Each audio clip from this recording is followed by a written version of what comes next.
Hello, my name is Earthquaker, and welcome back to another Kingdom Hearts video. First things first, this video will contain spoilers for Kingdom Hearts 3 Remind from this moment out, so proceed at your own risk. Second, as of this week, I'm introducing a featured comments section.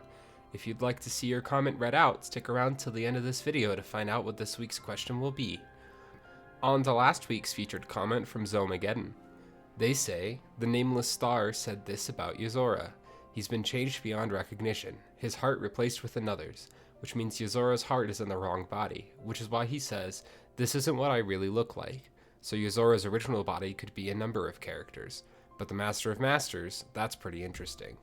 I don't think Yozora is the Master himself, but maybe the Master swapped bodies with him, and that's what the Master originally looks like, and it also explains the blue eye thing.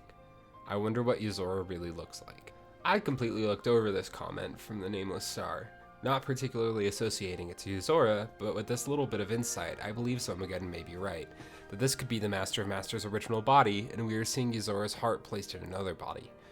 Thank you so much, Zomageddon, for this cool take. Remember to stick around till the end to find out what next week's question will be. Now, let's talk about what we found out in Remind. First things first. The DLC opens with Xigbar and Luxord watching Maleficent and Pete searching for the box in Olympus.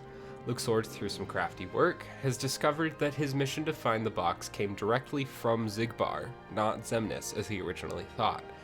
Xigbar balks at the accusation until Luxord clues Xigbar in that he has already spoken to Xemnas about it.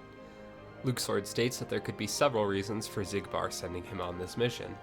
Because others seek the box, and Xigbar must keep his connection to the box a secret, being Luxord's conclusion. He leaves asking Xigbar who he really is, but the real point of contention here is that Xigbar questions who Luxord really is. We know that Xigbar is Luxu, but the Limit Cut episode has revealed, or so it seems, that Luxord is related to the world from which Yozora has come, as he appears to be the one driving the regalia. The next major reveal comes in the form of a meeting between none other than the Master of Masters himself and our very own young Xehanort in the Keyblade Graveyard. This cutscene confirms that the cloaks that Organization 13 wears did in fact come from the Master of Masters.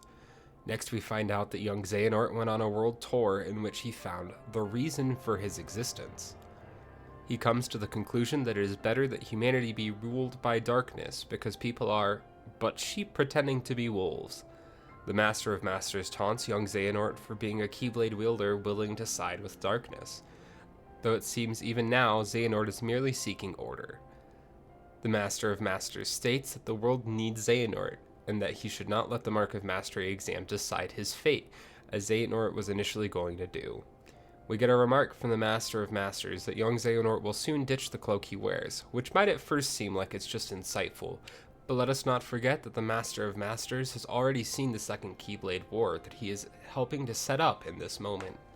While Luxu was not allowed to have a Book of Prophecies as he would inherently wind up changing something, this cutscene seems very off to me, as the Master of Masters is directly interfering with events that he knew were to play out.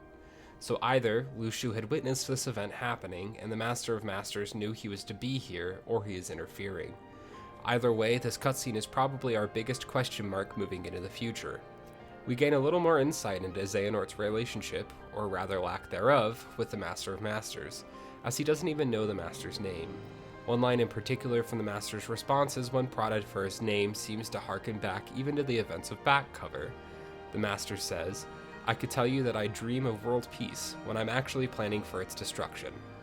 The Master also reveals his name to Xehanort, which is a far cry more than any of us have gotten, so I guess go you, Xehanort. Xehanort seems a little stunned at hearing the name, whether this means that he actually didn't hear it like we did, or that the name is well known and he is absolutely flabbergasted at who he is speaking to, remains to be seen. With the upcoming title Kingdom Hearts Dark Road, which is supposed to focus on young Xehanort, I would expect to see a lot more about this relationship, and what exactly the Master of Masters is doing here too. One point of speculation I'd like to drop here is that Luxu must already be among the Keyblade wielders in Scala ad Caelum, so far as we can tell, as no name is resting on the wall in the very room where Xehanort and Ericus play chess. Moving on, we get a meeting between Xigbar, Saïx, and Xehanort. We get confirmation that even Saïx knew that Xigbar had sent Luxord on the search for the box. Saïx is very distrustful of Xigbar, as well he should be, honestly. Perhaps the biggest reveal here is that when Ansem, Seeker of Darkness, and Xemnas were defeated, they returned to the sun body of Xehanort. However, Terra's heart was still lost to darkness, so he did not return. Xehanort was able to use this vessel to restore another time-traveling version of himself, Terra Xehanort. Now we get into Sora's side of the story. Rather than break it down for you beat by beat, I'm going to give you the most important parts. After defeating Xehanort and closing Kingdom Hearts, Sora decides to take off once again to the world of Ocean and Sky, where he meets Ventus's Chirithy, who explains to Sora that if he undertakes the mission of restoring Kairi, he will disappear from this world, as he will have messed with time too many times, becoming an affront to the natural order of things. Sora, being Sora, does not care and decides to continue anyway. Chirithy explains to Sora that he must return to the Keyblade Graveyard and travel through the hearts and emotions of all 7 Guardians of Light, these being Mickey, Riku, Ventus, Terra, Aqua, Roxas, and of course his own heart. Sora returns to the graveyard upon the first attempt to fight Terra Xehanort, traveling from his own heart to Ventus's. In Ventus's heart, he is warned to leave Ventus alone by a being calling itself Darkness. This is most likely the same darkness that has existed ever since Kingdom Hearts Union Cross, and probably before. Most are speculating that this darkness is Vanitas. The important thing to remember here, as to how Vanitas could be in Ventus's heart, is that the Vanitas we fight all throughout Kingdom Hearts 3 is actually a replica with the time-traveling Vanitas' heart stored inside. Next, Sora finds himself in Aqua's heart, remarking that Ventus's heart was much more peaceful.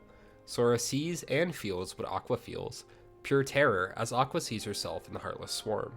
Upon the terror that resets everything, Sora finds himself again in his own heart, meeting Naminé inside his own heart. Curious as to why she hasn't returned to Kairi's heart, she explains to him that she is still not able to.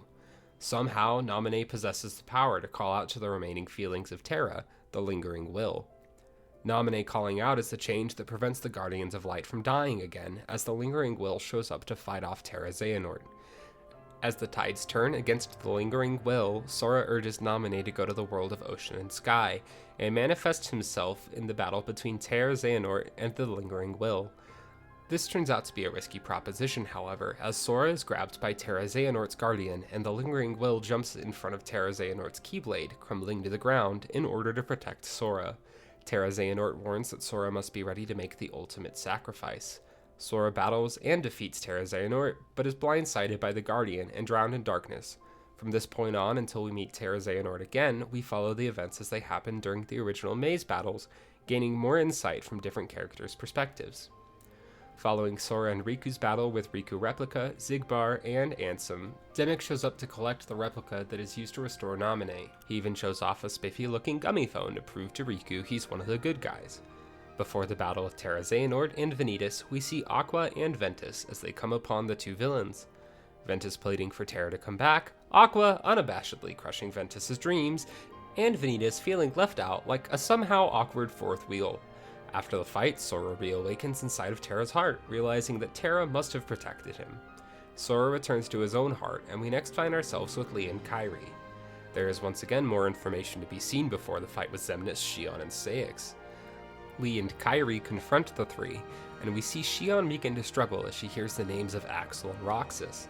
Xemnas condemns Lea for being a traitor to the darkness, and explains that Xion, at this time no one remembering who she is a traitor to the light.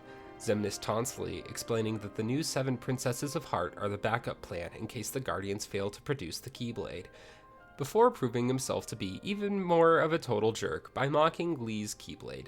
Not cool, dude. Kairi steps up to defend Lea, once again proving how much of a strong and independent woman she is. Following this fight, we get to see Sora find Roxas within his own heart, concocting a plan on how to reclaim the Rikusen sigil from Xemnas and restore his bond with Xion and Lea.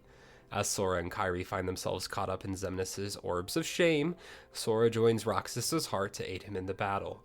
The trio retrieve the Rikusen sigil and have a big old group hug like old times.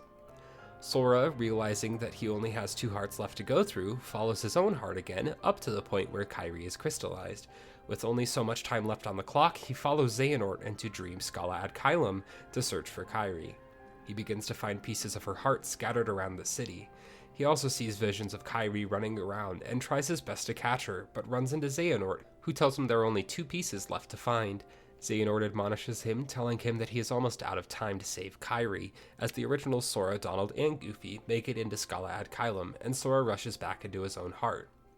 Within his own heart, Sora traces the connection between himself and Riku, following it till he finds himself in Riku's heart, whereupon we see the final battle from the perspectives of the other Guardians of Light. Lo and behold, the goat-headed organization, 13 members, also appeared in the real world to fight the Guardians. As the epic battle progresses, the Guardians begin to lose, each finding themselves trapped in a different world, falling through keyholes into darkness. Sora progresses to Mickey's heart, the final Guardian, as he makes one last push to save the light. Mickey single-handedly pushes back against all of the organization members, firing off a beam, with the help of Remind Sora, maybe, which we use to restore light to all the worlds. Sora uses the last two pieces of Kairi's heart, which Xehanort had hidden within Mickey and Riku's hearts, to restore Kairi back to this world. The two fight off the final goat-headed version of Xehanort in this world, and the best part, we get to play as Kairi. I hate to interrupt all of the revelations we're having here, but Square, I need a game with Kairi as the playable character stat. Like, right now. Please? I'm begging you? Kairi and Sora help the rest of the Guardians close Kingdom Hearts before the ending rolls again. This time around, we see Kairi and Sora in every scene, returning Chirithy Ventus, eating sea salt ice cream in Twilight Town, and even removing Naminé from Kairi's heart so that she may enter the replica in Radiant Garden. All of this confirms that in the original ending, Sora really was sitting on the Paopu tree with Kairi, and just faded away. And now you're all caught up on the events of Kingdom Hearts Remind. Now, of course, there is more information in the Limit Cut episode. However, this script is already getting too long, so if you'd like to see a Limit Cut, What Did We Learn video, please leave a like, subscribe, and ring the notification bell to see that in the future. For this week's question of the day, tell me what you expect the story of Kingdom Hearts Dark Road will be. Do you expect to see young Xehanort before the Mark of Mastery exam, or after? Will there be more Master of Masters? You guys let me know down below. Before we go, one last thing. I stream every Friday, Saturday, and Sunday on Twitch over at twitch.tv/EarthquakerGaming at 6 p.m. Pacific Time. Come over and join us live if you'd like to talk more about Kingdom Hearts or see more Kingdom Hearts gameplay. Thanks for watching, and I hope you enjoyed the video.